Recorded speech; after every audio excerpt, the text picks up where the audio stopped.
Bonjour à tous et ravi de vous retrouver avec cette nouvelle vidéo.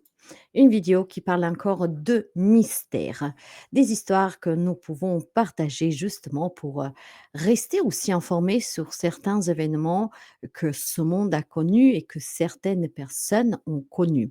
Des mystères qui restent parfois irrésolus et d'autres qu'on peut penser qu'ils le sont, mais que finalement reste quand même quelque chose de inexpliqué.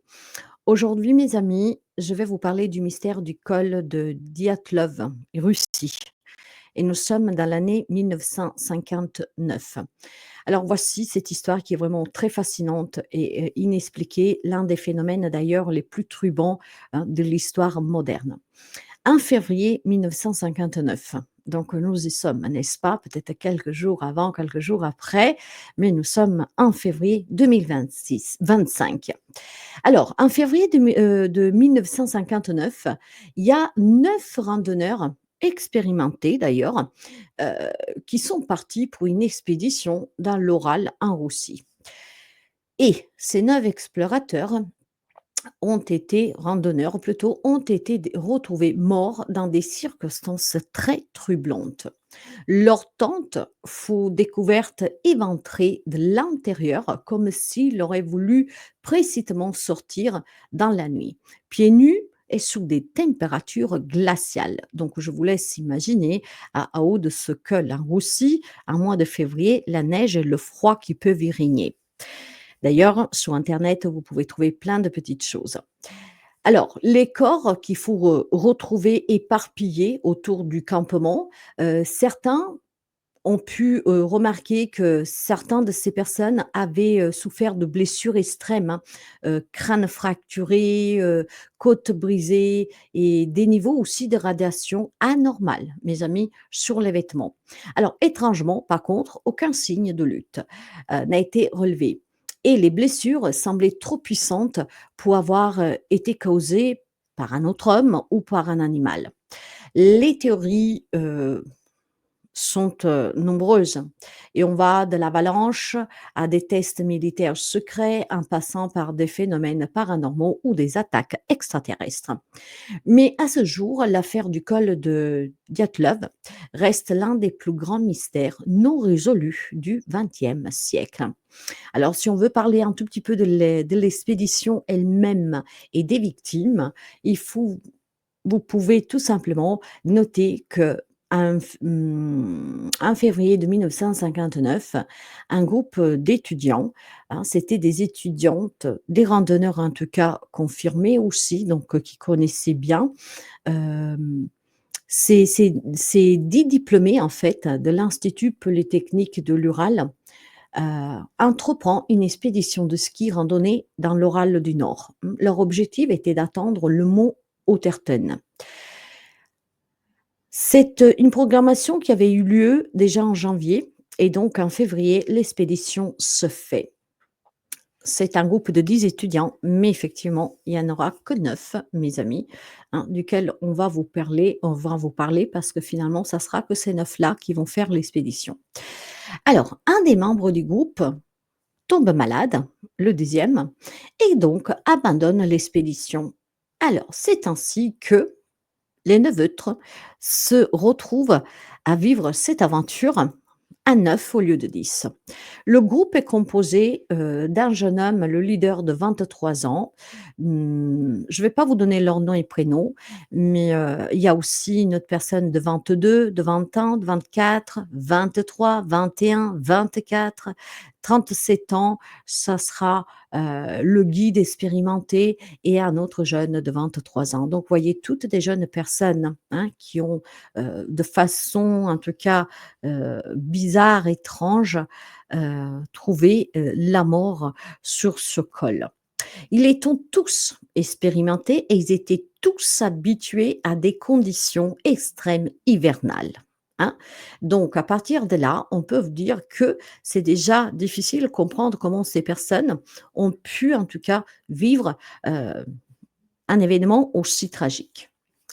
Décéder les 9, je veux dire, il faut quand même, voilà, y avoir eu quelque chose vraiment de très important, qui les a tous emportés. Alors Si on va plus dans la précision, hein, en parlant du drame, on dit que la nuit du 1er février 59, le groupe s'installe, hein, et sous la montagne des morts. D'ailleurs, hein, la pente du Kholat Chiac, hein, signifie montagne, des morts, hein, en langue mansi, et donc c'est un peuple local aussi qui s'y trouve sous ces hauteurs de montagne. Dans la nuit du coup du 1er au 2 février, on raconte que quelque chose s'est produit. Alors, si on commence par la découverte du campement, et plusieurs semaines plus tard, une équipe de recherche, parce qu'effectivement le groupe n'était pas revenu et ne donnait plus de signes de vie, hein, partent à leur recherche et trouvent ces tentes, leurs tentes abandonnées et éventrées de l'intérieur, comme si effectivement les randonneurs fuyaient dans la panique. Leurs affaires, y compris les chaussures et les vêtements chauds, hein, sont toujours sous place, alors suggérant une fuite précipitée sur des températures de moins de 30 degrés. Alors, qu'est-ce qui a fait fuir, hein, ces personnes, ces jeunes personnes expérimentées et habituées aussi à ces températures glaciales extrêmes?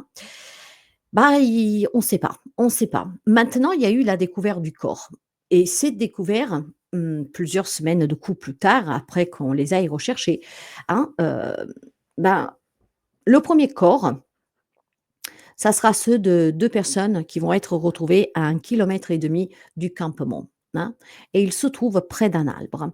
Ils sont presque nus et pieds nus, et comme s'ils avaient fui dans la panique justement.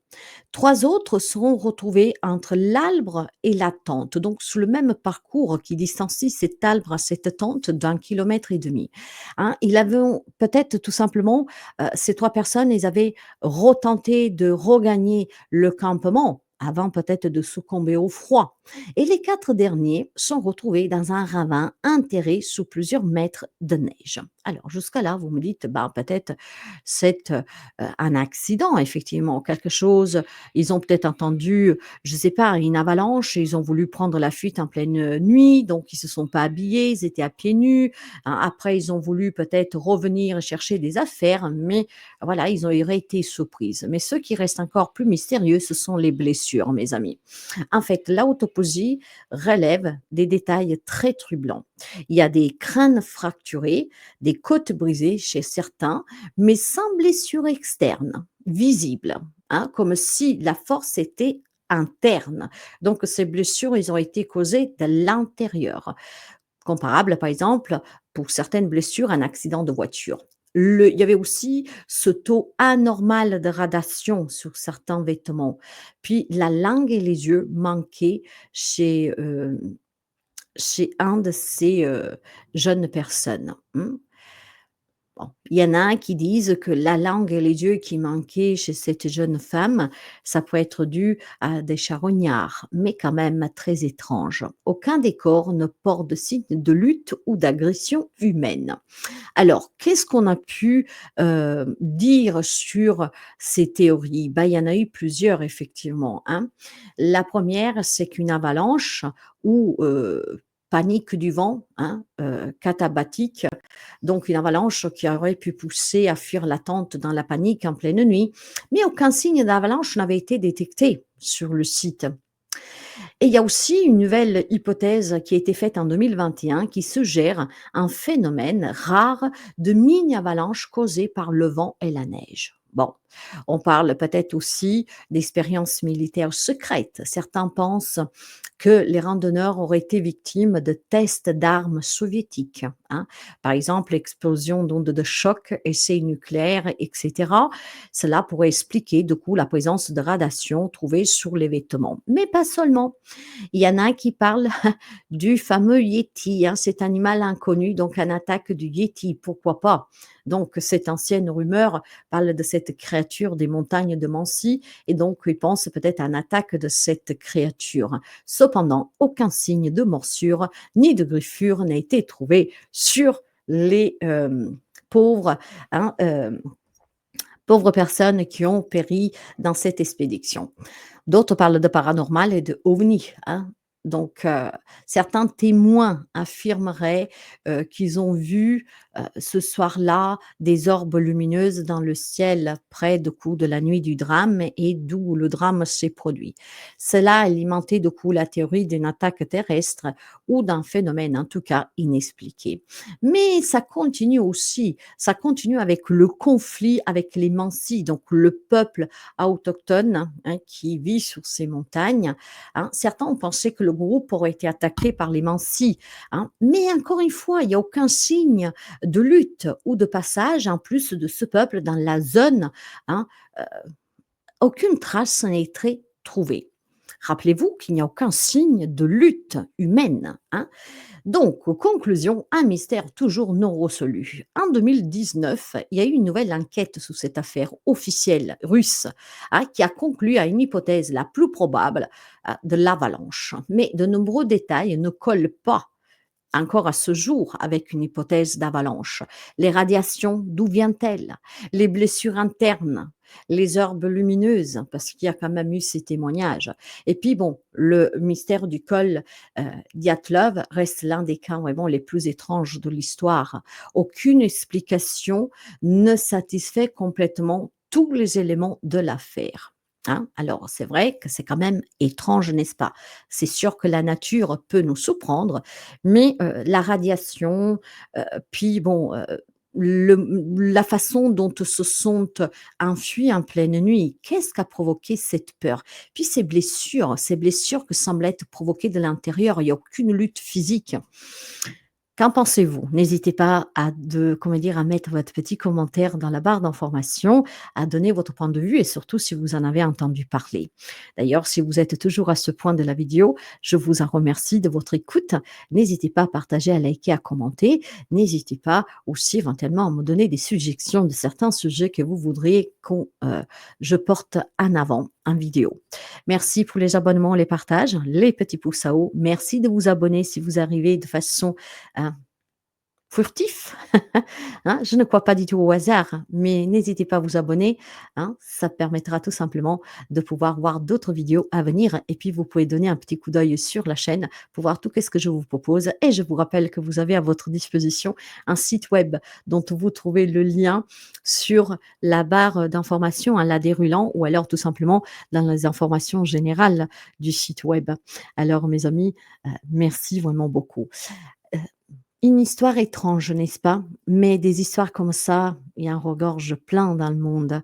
Mais aujourd'hui, je voulais vous parler de cette histoire de Russie parce qu'il me semble quand même alors nous sommes bon, moi personnellement, je vis dans une région, heu, où les Alpes ne sont pas loin, où nous avons des stations de ski. Effectivement, dernièrement, il y a énormément d'avalanches qui se produisent, des avalanches que parfois peuvent être aussi, hem surprenantes, même si on les détecte, on peut donner des alertes, mais c'est vrai que les avalanches, ben, on va dire, on vous avertit pas en disant: «Hey, j'arrive», hein.